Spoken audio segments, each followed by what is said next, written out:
The Non-Governmental Gender Organizations Coordinating Council, NGOCC, has appealed to the government to bring back the Ministry of Gender, which was scrapped off in 2021.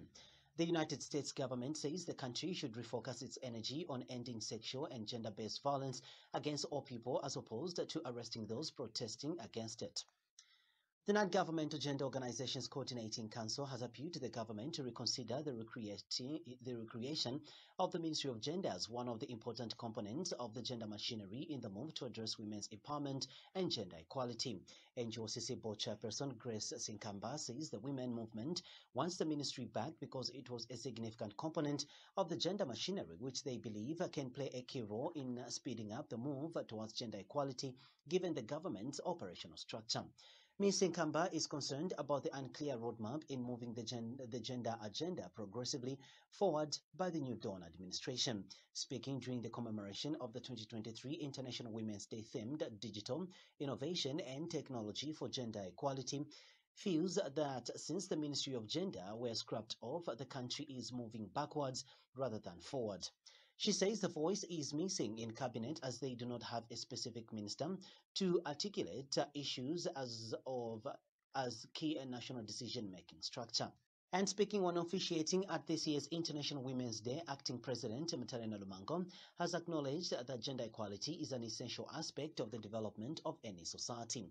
Ms. Nalumango says the theme recognizes and celebrates women and girls who are championing the advancement of transformative technology and digital education.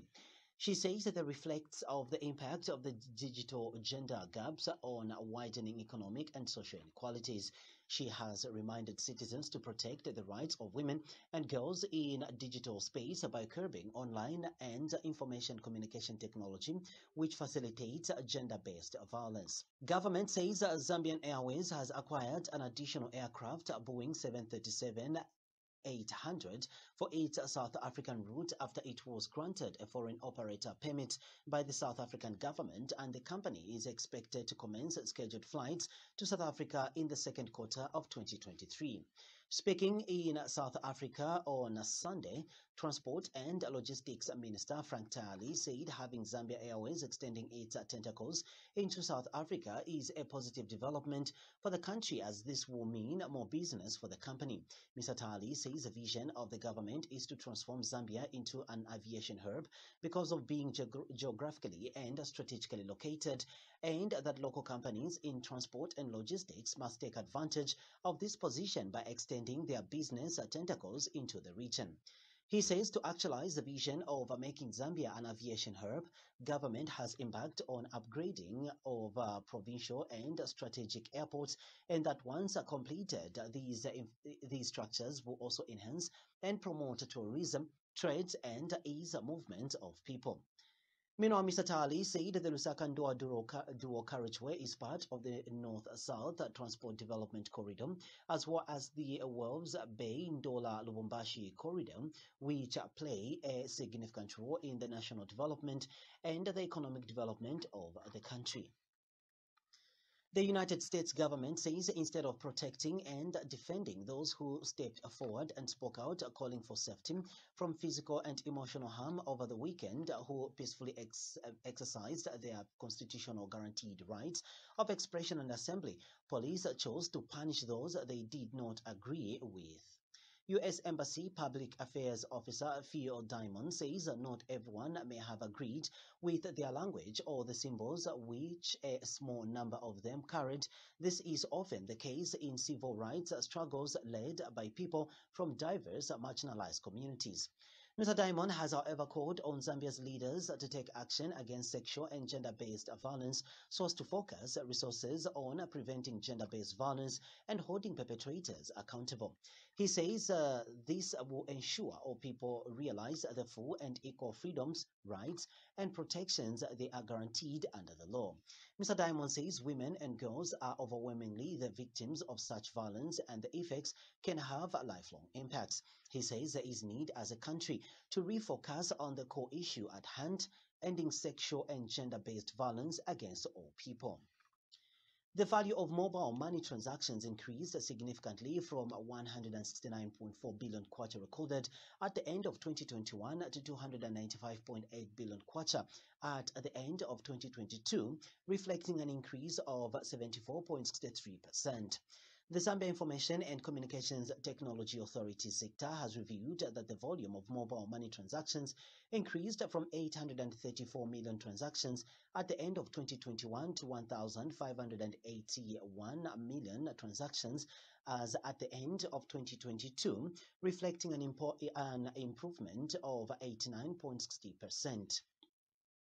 In its 2022 annual market performance report for the Information and Communication Technologies ICT sector, which has shown increased utilization of ICT services in the country over the period January to December of 2022, ZICTA says that this performance represents extensive adoption of digital financial services and presents important opportunities for increased financial inclusion in the country. Meanwhile, the total number of active mobile money subscriptions in the country increased from 9.8 million in 2021 to 11.2 million subscribers in 2022, representing a growth rate of 13.98%. The report, however, indicated that the total number of active mobile cellular subscriptions reduced from 20.2 million subscriptions reported at the end of 2021 to 19.8 million subscriptions as at the end of 2022, representing an annual decline of 2%. It added that the total number of active internet subscriptions in the country also increased from 10.4 million subscriptions reported at the end of 2021 to 11.1 million recorded at the end of 2022, representing a growth of 6.73%. It says that this increase was partly attributed to the increased investment in 3G, 4G networks as well as other emerging technologies. And by the end of December 2022, there were a total of 84 valid licenses in the ICT sector, compared to 73 valid licenses that had been issued by the authority as at the end of December 2021. In the postal sector, there were a total of 71 valid licenses as at the end of December 2022, compared to 49 valid licenses that had been issued as at the end of December 2021, reflecting a growth of 45%. This is according to the Zambia Information and Communications Technology Authority 2022 Annual Market Performance Report for the Information and Communications Technologies sector, released by ZICTA Corporate Communications Manager Hamford Chaba. Government has reiterated its commitment towards implementing strategies aimed at addressing gender inequalities in a bid to ensure women and girls compete favorably with their male counterpart. Home Affairs and Internal Security Minister Jack Mwimbu says government is focused on protecting the rights of women and girls in digital spaces and addressing online and information communications technology-based gender-based violence.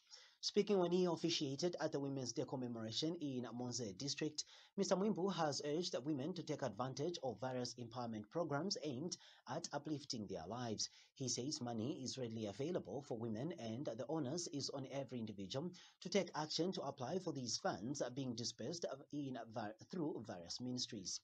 Mr. Mwimbu, who is also Monze Central Member of Parliament, led the gathering in handing over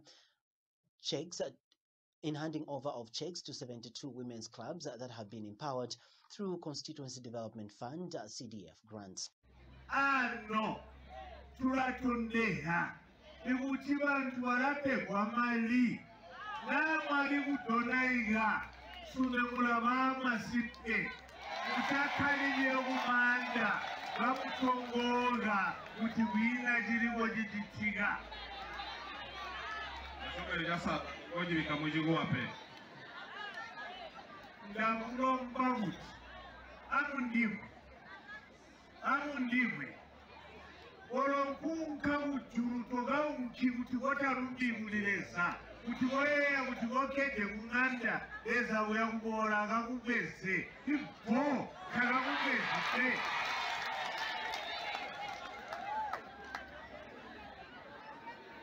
awa nomamama nomatata nomuli wano yose turamba iwamba kuti amulwe mutubungwe ologagwa mulinyo like amulembere mupegwe mali buli mali apegwa buli bamamageti aliko kuti market booster fund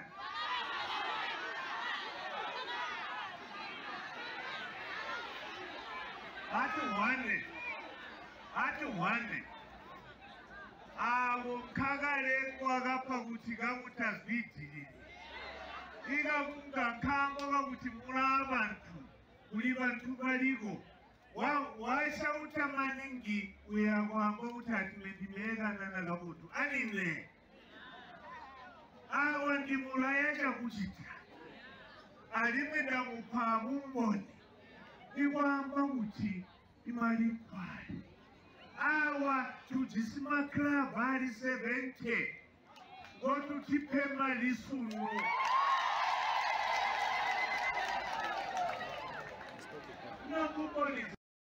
The Civil Servants and Allied Workers Union of Zambia has advised those who are politically appointed to serve as district commissioners and permanent secretaries to adequate themselves with a code of ethics and terms and conditions of service. Union Secretary General Makai Makai says that those who are politically appointed must take time to know the do's and don'ts of a public worker. Mr. Makai, who has welcomed the firing of Lapala Province Deputy Permanent Secretary Roy Mansa and 5 district commissioners, says civil servants must refrain from engaging in corrupt activities as it tarnishes their names. Mr. Makai tells QTV News in an interview that civil servants should also learn lessons from the ones that have been fired by the president and deceased from being coerced to steal. He says public funds are meant for developing the country and not to be misapplied. So what we want to advise them is, as they are appointed, as they come into civil service, can they acquaint themselves with the do's and don'ts of a public service worker? So they should acquaint themselves with the code of ethics, they should acquaint themselves with the terms and conditions of service. This corruption issue, it didn't start today, it has always been there. That's why you see even during Kaunda time, there was that issue of what people are now have started agitating and calling for, where we are saying even public service workers should declare their assets and a lifestyle audit, or how people, they should justify how they acquired their wealth. Yes, it was a good thing because it was discouraging people from getting unnecessarily rich from nowhere. Somebody just pops up, he now have 5 or 6 vehicles at his home. Look at the pay slip, that thing is not allowing. So, as they are appointed into these public service jobs, let them acquaint themselves with the code of ethics, let them acquaint themselves with the terms and conditions of service. But at the end of the day, it zeroes down to an individual, himself or herself, to refrain or restrain themselves from indulging in corrupt activities. Because at the end of the day, it tarnishes your name, your family name, your name, and also it derails progress in life. So, our humble appeal, our humble advice to our members is that as these things are happening, can they learn a lesson from that and desist from being coerced or from being enticed or from growing appetite for things that are not meant for them. At the end of the day, these things are meant for, especially public funds. Public funds are, that's why they are called public funds. They are meant for the public. They are meant for the Zambians to put up roads, to put up hospitals, to buy medicines, to do everything that will give a normal life to an ordinary Zambian citizen. So if you find yourself in such a privileged position, the most important thing is to bear in mind that you are there on behalf of the Zambian people. And if you are privileged to be a controlling officer, what you need to do is, can you manage those affairs properly? Because you are doing that in the name and on behalf of the Zambians. So what our members can learn from that is that this president is serious and he means what he says. So the best, let them desist from developing such appetite so that they are not caught up in the web. Minister of Labour and Social Security Labour Commissioner Gibbons Muntengwa has suspended operations at Star No Security Company with immediate effect. Mr. Muntengwa says his office received a tip-off a tip-off that the company was subjecting workers to inhumane conditions of employment, and thus a team was sent to inspect the company on 3rd March 2023. Mr. Muntengwa has disclosed that the company was discovered to have been keeping employees at a place which is not habitable, without a toilet, running water, and workers were cooking meals using old finished tires. He says the workers involved were 39, which included 4 females. The Ministry of Labour and Social Security Commissioner is shocked to learn that the females and males were spending nights on a wet and cold veranda. He revealed that these workers were apparently recruited from all parts of the country and promised heaven on earth, but only to discover that the company could not even afford to pay them salaries. The company also abrogated the law by engaging employees for a period of more than 6 months without contracts of employment in writing a contract to the Employment Code of Act. Mr. Muntengwa has since charged the company and an administrative penalty of 60,000 kwacha for various offences, and the company remains suspended for 2 weeks until all matters are resolved. People who are feeling the pain, there are people who have gone for hours without food, there are people who have not slept in places where you can say there is decency. So they have been camped here. We have been waiting for the employer. The employer has not come through.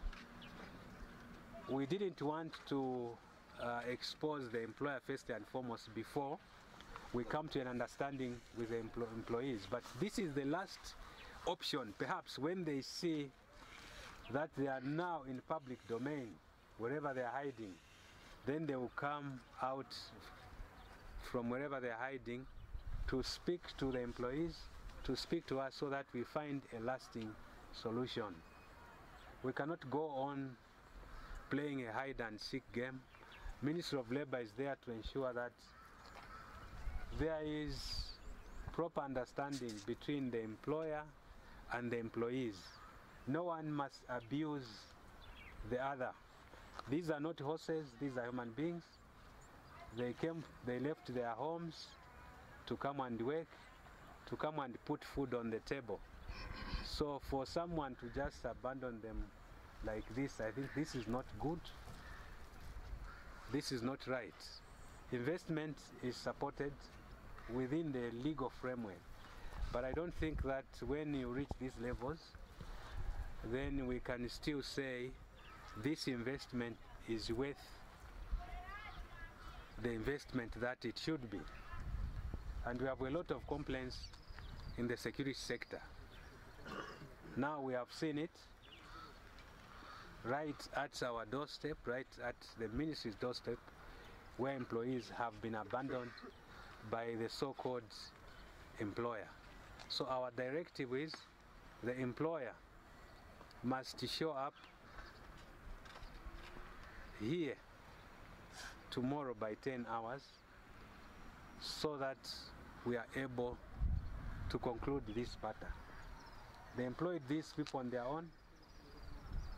We didn't force them to employ them. They reached out to these people. So why should they run away? Why should they abandon these people? I think that is not acceptable. So the employees will speak for themselves. So you are free to express yourselves. Each one who has a story, please come forward and tell your story. Thank you.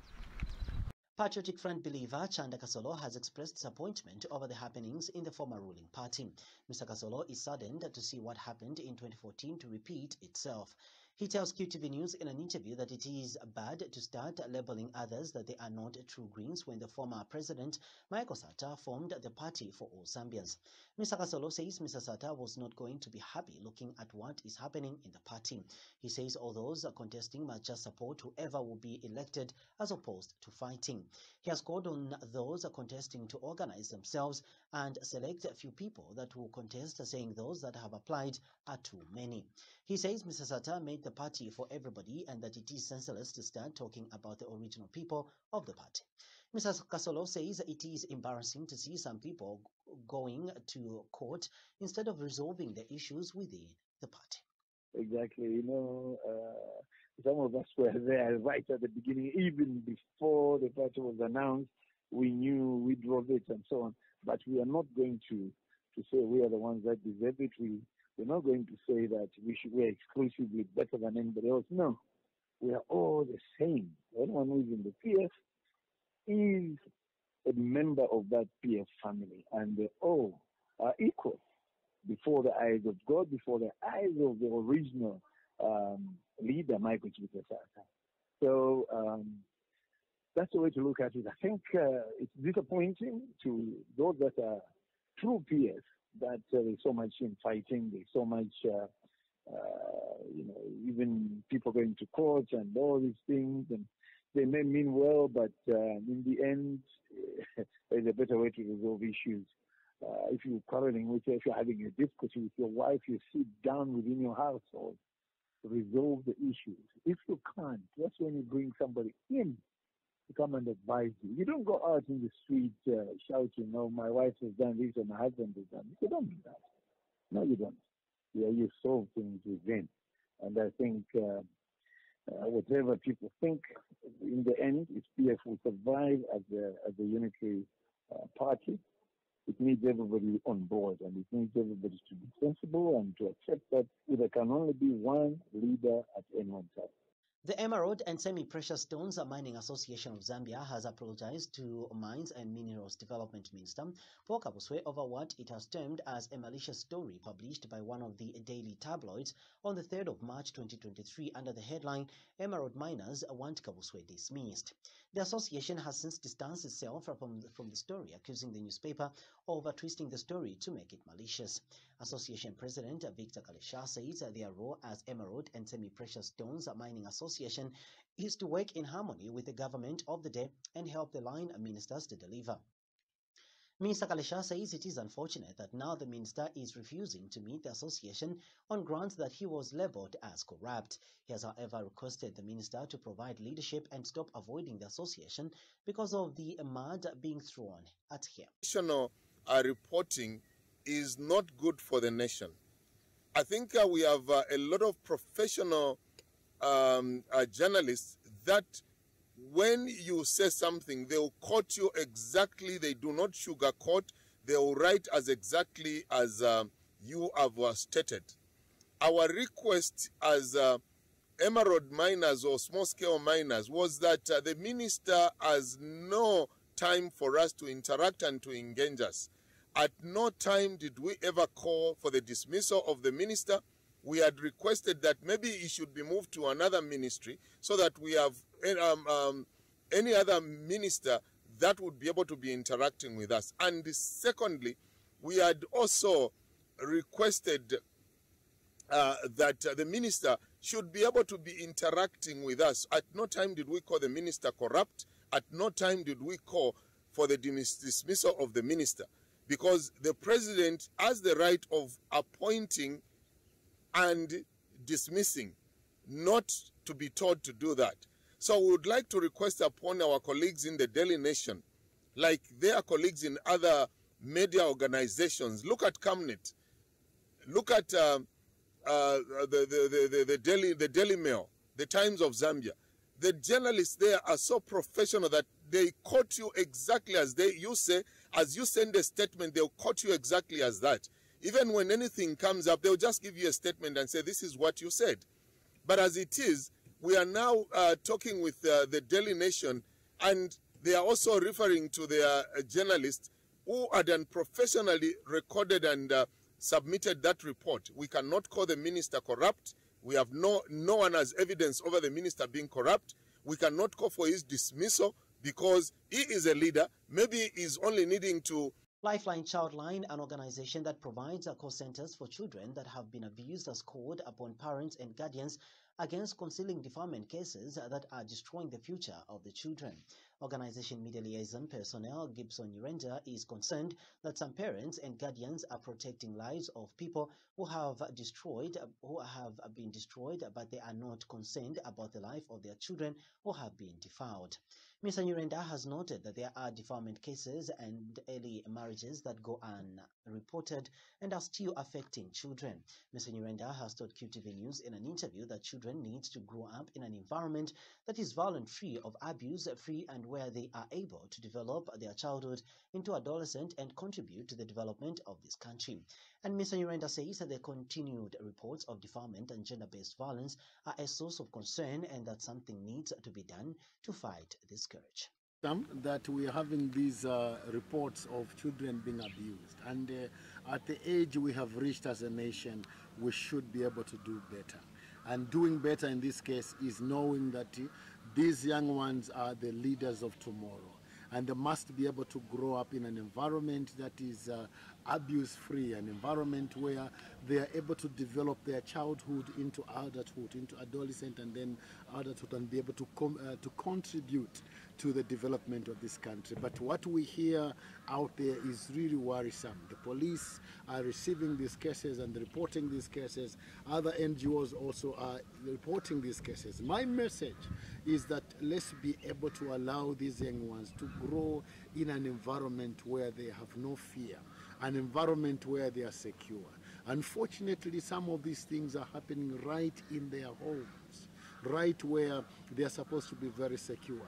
We've heard reports of a father defiling a daughter, reports of, nowadays we have reports of a mother sleeping with a son. These things are an abomination, I should say, but these are things that are coming out in our communities. So our message to all of us parents out there, including the children, is let's make sure we report these things and don't take them for granted that no, it's just happening at home, and don't conceal when these things happen. It's better you bring them out. There are parents out there who say no, when you report, our family will be put to shame, the tag and the stigma on the family will be bad, but you're forgetting that the life of this child is going to be destroyed for a long time to come.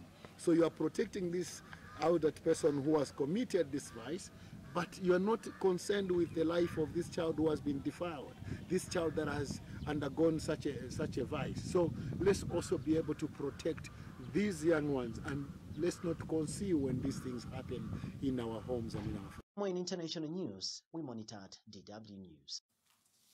Today is International Women's Day. It is not only an opportunity to celebrate women, but also an opportunity to highlight the struggles women around the globe still face.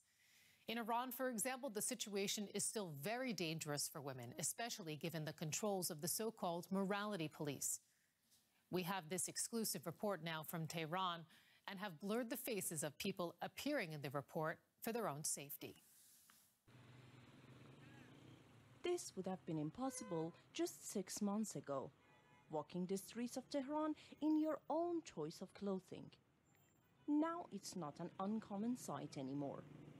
Like this university student, many women are taking the risk, but it's still against the law. So to talk about it, we go inside.